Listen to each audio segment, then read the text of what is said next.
Mientras tanto, ya estamos en contacto con Luis Laferriere. ¿Qué tal? ¿Cómo te va, Luis? Hola, ¿qué tal? ¿Cómo estás, Mario? Bien, bien. Bueno, un gusto volver a charlar contigo. Te voy a tutear porque somos personas Sí, por favor. grandes. Luis, ayer fue una jornada nacional electoral muy significativa porque se votó desde La Quiaca hasta la Antártida. Y mi primera pregunta tiene que ver con qué puede esperar el pueblo de las elecciones de ayer, y si vos querés lo podés amplificar, y en general de las elecciones que se vienen dando en la Argentina. Sí, yo en otra oportunidad que tuve el gusto de ser invitado por vos, algo había comentado sobre ese tema.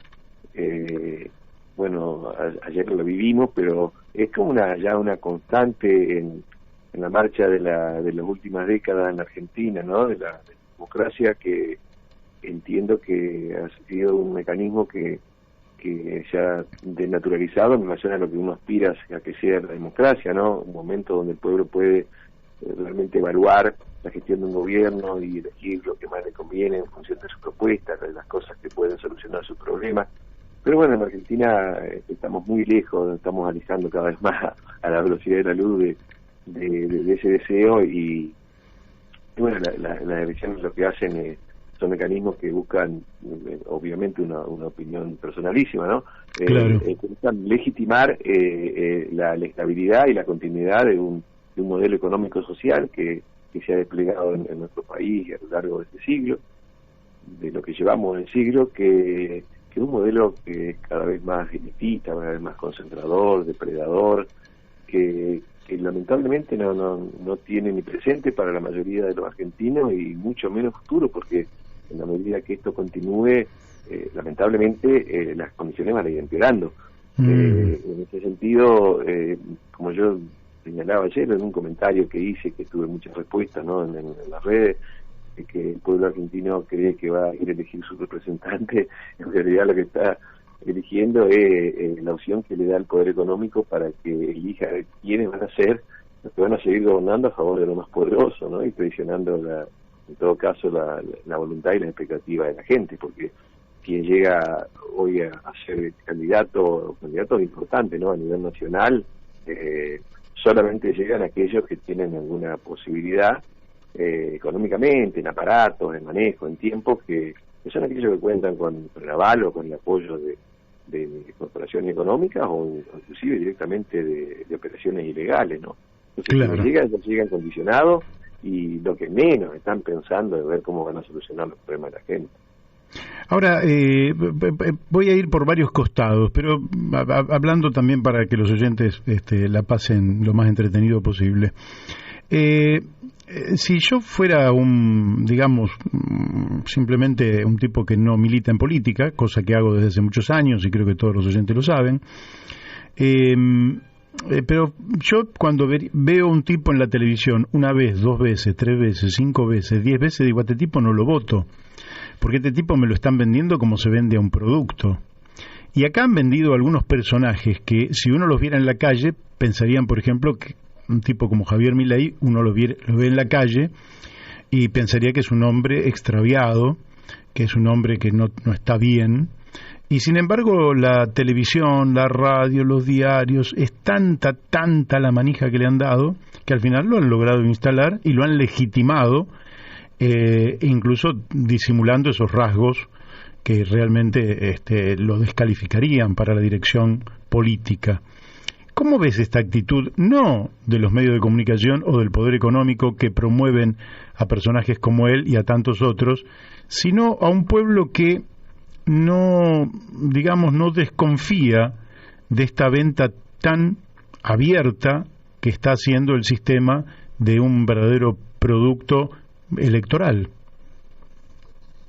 Sí, está dentro de este panorama, ¿no?, donde yo ayer también recibía en general a mis comentarios muy críticos del proceso electoral, muchas opiniones coincidentes, y algunas con mucha indignación. Una que decía: yo fui presidente de mesa, pero estoy cansado de ver que ganan las dos opciones mayoritarias que vienen haciendo los desastres más grandes, desastres sociales, económicos, ecológicos, y que lo siguen votando. Estaba indignada.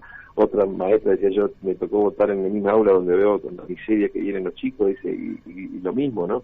Entonces dice, bueno, ¿qué pasa? ¿Qué pasa con la gente? Y bueno, yo creo que el resultado, por un lado, demuestra un poco una inercia que hay en la gente en seguir haciendo más de lo mismo, pero más que nada por una ausencia muy grande de alternativas que por lo menos merezcan cierto grado de confianza, lo cual demuestra que es un panorama difícil y complicado para aquellos que pensamos diferente y que creemos que la alternativa no pasa, no por las instancias electorales, sino porque la sociedad se dé cuenta de que si no asume activamente una participación y una conducta, digamos,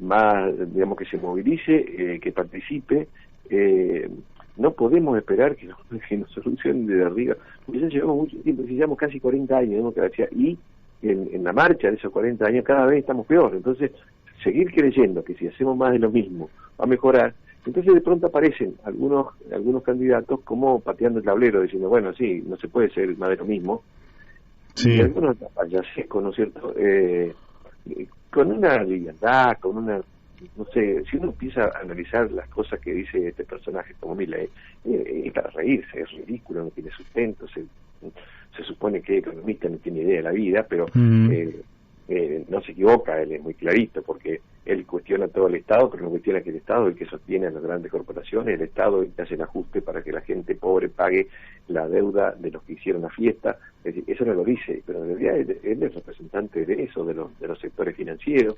A mí se le ocurriría decir no pagar la deuda. ¿Y quién tiene que pagar la deuda? El pueblo. ¿Y por qué la deuda de quién? Es la deuda que asumieron los especuladores que se llevaron la plata. Y para eso está el Estado. Ahora eso no lo dice el Estado, critica el Estado porque en todo caso da subsidio.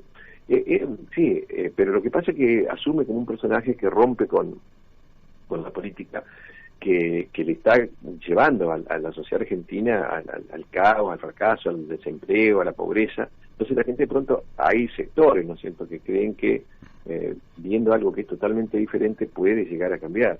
En ese sentido creo que hay un déficit también de la falta de organizaciones que busquen por otro camino, ¿no? El camino que uno plantea de no generar expectativas en firmar un cheque en blanco, en líderes que después traicionan, y la construcción tiene que ser con mayor protagonismo y mayor participación, porque es la única manera de garantizar, ¿no?, de que un proceso de cambio no termine traicionado en supuestos, digamos, líderes que no van a solucionar los problemas. Es decir, no nos van a solucionar si nosotros no participamos activamente. Y yo creo que eso es una actitud que hay que empezar a cambiarla en todo nivel, ¿no? O sea, en los niveles de las instituciones, en los niveles de la vida diaria, cuando uno permite, bueno, que lo avasallen en tantas cosas, ¿no? Cuando una obra social va y reclama por algo y no la atiende, cuando uno va a un banco y lo hacen esperar años y se queda callado. Es un poco esa actitud. Si cambia eso, bueno, estamos dispuestos a aceptar que nos impongan cualquier cosa. Ahora, evidentemente hay un actor, un sujeto detrás de bambalinas, que es el poder económico concentrado, que tiene un montón de resortes, y que yo no estoy tan seguro de que tenga un proyecto de país. Más vale tiene un proyecto de saqueo, más vale tiene un proyecto de corto tranco, y que efectivamente es la patria contratista, prebendaria, corrupta. Ahora bien, ¿qué pensás vos del otro sujeto que supuestamente va a aparecer el miércoles que viene, que es la clase trabajadora organizada? Es indudable que ha perdido magnitud cuantitativa, pero no obstante sigue siendo como sector organizado el más grande de la Argentina. Yo no los veo que estén a la altura del desafío histórico como un sujeto que plantea un proyecto político alternativo, como sí lo hizo durante muchas décadas en el pasado. Sí, yo creo que es un reflejo también que pasa en otras organizaciones, donde yo creo que vos lo señalabas bien, y yo vengo diciéndolo desde las cátedras, ¿no?, de la actividad de pensión, de que estamos frente a un modelo, yo le llamo neocolonial, además de otros calificativos, extractivista y depredador, pero neocolonial en el sentido de que las grandes decisiones estratégicas ya las toman las corporaciones, el capital financiero, la USUR internacional, y por supuesto sus decisiones en función de sus intereses mezquinos y egoístas, ¿no? Entonces esas decisiones están tomadas. Lo que hace el sistema partidocrático es tratar de gestionar del Estado ese modelo que es de saqueo, pero no existe un proyecto nacional. Por eso digo neocolonial, porque ya los argentinos no decidimos sobre nuestro futuro, ni intentamos hacerlo en cuanto a las propuestas de los partidos políticos. Yo viví otra época cuando discutíamos a muerte lo que poníamos en la plataforma y qué íbamos a hacer en la clase de gobierno, y eso eran discusiones de política, de acciones, en las plataformas partidarias. Claro. Ahora lo que se discute, lo que se pone es la cara de una persona que a veces, como esto está tan flexible, ni siquiera pone el partido porque empieza a hacer propaganda a sí mismo, y después, según cómo le venga la mano, va a haber o por una corriente con otra, o un partido u otro. Lo que menos, porque no discuten eso, porque ya no lo resuelven. Las decisiones se resuelven en otro nivel, y lamentablemente lo que menos está presente son los problemas, los graves problemas que tiene la sociedad argentina. Entonces el Fondo Monetario tiene su política que responder, bueno, a quien lo maneja, ¿no? Que el capital financiero internacional, claro, tiene el mayor porcentaje de voto y poder de veto, y lo último se le pasaría a ver si el ajuste es más o menos blando en Argentina. Ellos quieren que Argentina cobre, y la única forma de cobrar es que el pueblo no consuma, que deje más saldo deportable, que no importe, que genere más dólares para que se vayan. Es decir, está claro. El tema es que los gobiernos aceptan eso, y como no hay proyecto nacional, cada institución o cada organización empieza a tener una dinámica propia en función de los intereses de quienes la conducen. Claro. Entonces lo último que se le ocurre, pero no es solamente el caso de la CGT, ¿no es cierto?, sino hay muchas otras instituciones donde quienes la conducen, como no hay un proyecto compartido, entonces bueno, el proyecto lo arman cada uno en función de su interés y lo va adaptando. Eso es un déficit enorme que tiene que ver con lo que vos señalabas, en mi modesto entender, que falta un proyecto nacional, porque se han aceptado la sumisión de gerenciar este modelo que responde a otros intereses. Ahora, la vez pasada yo tenía un intercambio con un amigo y le hacía una, digamos, una analogía con el fútbol, ¿no? Yo digo, si un equipo no ataca, está condenado a la derrota, sea cual fuera el equipo, porque uno podría armar un equipito mucho más débil, pero si sabemos que no nos va a atacar el Bayern Múnich o el Barcelona o quien fuera, nosotros tenemos la probabilidad de hacer un gol de casualidad y ganar el partido, porque ellos no atacan. Y este gobierno, de las pocas insinuaciones que dio, como Vicentín, por ejemplo, una de ellas la dio un diputado, José Luis Martiarena, que tengo muchas ganas de hacer una entrevista, donde él planteó la necesidad de nacionalizar los depósitos bancarios. Exactamente yo no sé de qué trata este proyecto, pero inmediatamente lo pronunció, se dio a conocer, salió incluso gente de su propia bancada, del Frente de Todos, a matarlo al hombre, de manera que el hombre, violín en bolsa, no dijo una sola palabra y ni siquiera sé de qué se trata el proyecto que estaba planteando. Ahora bien, un gobierno que no se plantea nunca avanzar sobre territorio adversario, da la impresión que ni siquiera tiene fuerza para negociar. ¿Cómo lo ves vos esto? Sí, coincidimos totalmente. Si uno tiene que hacer valer los intereses de la sociedad, tiene que, además de ser consecuente, fiel y firme en sus principios y valores, tiene que tener las herramientas adecuadas. Y bueno, la herramienta adecuada significa tener capacidad operativa del Estado, y lo otro que es cada vez más importante es lograr hacer entender a la sociedad de qué se trata, porque si no puede generar resistencia hasta de los propios sectores que se van a beneficiar, ¿no es cierto? Y yo creo que en general ha habido, por un lado, una carencia absoluta de la política que muestre, por ejemplo, y antes de tomar una decisión así, la corrupción, el robo, todo lo que se hizo desde Vicentín en contra del productor, en contra del Estado. Entonces, hacerlo repetidamente sin preparar a la sociedad era darle pasto a aquellos que dicen, bueno, que un poco como que quería venir el comunismo en la Argentina, ¿no? El rechazo de la propia sociedad.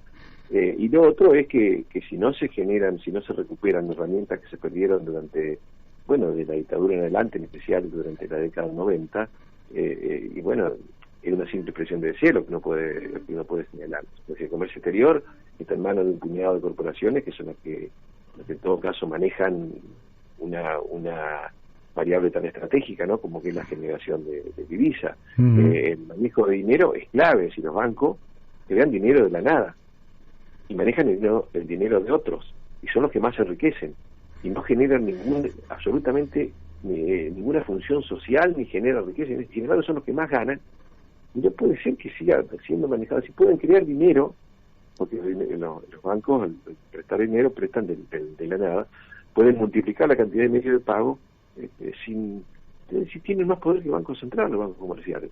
Y obviamente que su objetivo no es el objetivo de promover la actividad económica, sino de saquear, ganar, llevar la plata, comprar dólares y llevárselo. Entonces, si no se toma medida en el marco de mayor control de áreas estratégicas, y lo que se puede hacer son meras expresiones de deseo. Lo que pasa es que eso tiene que acompañarse con una política activa de comunicación, ¿no es cierto? Un cambio en lo que puede ser la cultura que se ha ido metiendo en la sociedad argentina, que es acompañar un poco esta degradación de la sociedad, ¿no? Claro. Ahora, se viene una etapa que yo la visualizo realmente muy parecida, lógicamente ni la historia se repite, no son las mismas circunstancias. Yo creo que en la década del 80 la derecha tenía un programa que era el desmantelamiento del Estado. Lo que le queda a la derecha como programa es empeorar un poquito más a los jubilados, deteriorar un poquito más la tarea de la gente que está en blanco todavía, los trabajadores que están en blanco, disminuir o digamos posibilitarle al empleador despedir sin pagar ningún tipo de indemnización, pero son todas tareas muy menores, si se quiere, para constituir un programa como el que sí tuvo cuando el Estado tenía YPF, yacimientos carboníferos fiscales, aerolíneas argentinas, Entel, etcétera. Ahora, lo que vemos de ayer para hoy, digamos, del domingo al lunes, y que ya se venía insinuando, es como que aquella década del 90 donde prácticamente todo el sistema político se había alineado con una política, ahora todo el sistema político, oficialismo y la principal fuerza de oposición y varios sectores más, están alineados con un acuerdo con el Fondo Monetario Internacional que ya se ha naturalizado como necesario e imprescindible sin que conozcamos ni mínimamente el contenido y las condicionalidades de ese entendimiento. ¿Con qué fuerza se resiste cuando virtualmente todo el sistema político se ha puesto en una misma dirección? En realidad el sistema político ya viene en esa dirección a lo largo de todo este siglo. Lo que pasa es que pasamos momentos donde hubo condiciones favorables desde el punto de vista económico, precios internacionales de nuestros productos exportables, que significaron ingreso de divisas como pocas veces en la historia argentina, tanto para el país como ingresos después de tributos para el Estado. Entonces eso le dio cierto alivio, pero en realidad las políticas no se han modificado y lamentablemente sí, lo que creo que ha avanzado es ese consenso de aceptar imposiciones del Fondo Monetario. En realidad yo creo que está muy monopolizado el manejo de la información y de los medios, y cada vez está más barnizado, digamos, las políticas que se aplican de ajuste. Nosotros venimos de políticas de ajuste que vienen desde hace ya por lo menos 2 gestiones de gobierno. Este gobierno la profundizó a las políticas de ajuste. El gobierno bajó sustancialmente, redujo el gasto en remuneración a los trabajadores del Estado y la caída de los haberes previsionales, es decir, o dicho no tan eufemísticamente, digámoslo con claridad, le empezaron a robar abiertamente, a robar su ingreso a los jubilados para pagarle a los banqueros. Empezaron una política de ajuste, además, yo diría que hasta no digo si favoreciendo, pero permitiendo, avalando una alta inflación, porque la inflación es un mecanismo que se ha utilizado en Argentina para saquear a los sectores populares, pero el Estado también ha sido socio, porque el Estado con la inflación cobra más impuestos indirectos, claro, y va licuando los gastos que no se ajustan en función de la inflación. O sea, este presidente que dijo que le iba a sacar a los banqueros de los intereses que le pagan para pagarle a los jubilados por lo que han perdido, lo que hizo fue al revés, es decir, modificar la fórmula de ajuste jubilatorio para sacarle el ajuste por inflación. Para justamente en años de alta inflación, como lo hemos tenido de más del 50%, no se recupera, sino que sigue cayendo. Entonces, las políticas de ajuste se vienen aplicando también, no de manera así bien desembosada, con grandes proyectos de leyes, pero sí con políticas concretas. Y lo que está en discusión es hasta dónde va a ir a la profundidad del ajuste. Entonces, esto es, como decimos, señalar bien, ¿no es cierto? Esto es grave. Hay un consenso de los partidos políticos mayoritarios de aceptar la condicionalidad del fondo. Es decir, aceptar que el pueblo argentino, con su ajuste, con pobreza, con desempleo y con hambre, pague el saqueo de divisas que hicieron los especuladores, que se llevaron el dólar, llevaron 15, 20 mil millones de dólares a 20 pesos el dólar, y otros tanto cuando estaba a 40, y ahora cuando está a 200 tiene que pagarle al pueblo argentino que no recibió nada. Claro. Lamentablemente las políticas de ajuste van a venir, lo que se discute, y lo discuten los gobiernos no porque les preocupa el pueblo argentino, sino porque se desgastan mucho si aplican la política de ajuste. Entonces tratan de cuál es la política de este gobierno ahora. Y bueno, vamos a llamar a la oposición, que tampoco está en contra del ajuste, al contrario, pero para no quemarnos nosotros solos y para que no sea tan fuerte el ajuste. Entonces, acá el problema es que hay ese consenso, y la sociedad lo que tiene que entender es que si acepta esto va a estar cada vez peor. Va a estar cada vez peor, y yo creo que va a haber un desgaste muy fuerte de los partidos políticos mayoritarios. Lamentablemente, bueno, espero que se canalice bien y no en propuestas peores, ¿no? Claro. Bueno, queda claro que no hay ninguna expectativa en torno al resultado de las elecciones de ayer. Me queda un minutito nada más, Luis. Te quería preguntar, pero que quizás lo podamos desarrollar en otro momento, ¿qué pensás de la renta básica o ingreso básico universal? Yo en principio creo que todo depende, porque digamos, se puede aplicar de muchas maneras, se puede entender de muchas maneras. Yo creo que garantizar un ingreso básico, todo depende de qué es ingreso y en qué condiciones y a cambio de qué, ¿no es cierto? Porque puede ser que lo que se está buscando hoy por hoy en Argentina, hoy existe 20 y pico millones de personas que están cobrando del Estado, ya sea porque hubo un aumento desmedido del empleo que no era necesario, o por los subsidios. ¿Por qué? Y porque es la forma de mantener un modelo que no genere empleo a la gente que no tiene ingreso, porque si no está condenada a muerte, entonces salir a la calle por lo menos a querer sobrevivir. Entonces es como una manera de sostener este modelo sin que explote, ¿no es cierto? Sin que pase lo que pasó en el 2001-2002. Ahora, si fuera una renta que garantiza un mínimo de ingresos dignos para la gente, y después, bueno, busque trabajar para completar ese ingreso, sería también ideal, pero yo creo que por ahí se puede confundir con otras salidas que inclusive se impulsan, los planes sociales se impulsaron desde el Banco Mundial, ¿no es cierto? Claro. Que era política justamente para garantizar la gobernabilidad y evitar las grandes movilizaciones en contra del modelo, ¿no? Luis, hasta aquí hemos llegado. Te agradezco muchísimo la amabilidad que tuviste de estar en estos micrófonos, y próximamente, si no te molesta, vamos a volver a llamarte. No, gracias a vos, Mario, porque la verdad que es un gusto, y además no son muchos los medios que permiten expresar una mirada crítica. Así que, bueno, mucha suerte y muchas gracias. Gracias a vos. Bueno, hemos hablado con el profesor Luis Laferrière. Realmente una mirada muy, pero muy clara sobre lo que pasa en la Argentina y sobre lo que significan real y profundamente las elecciones en este contexto estructural.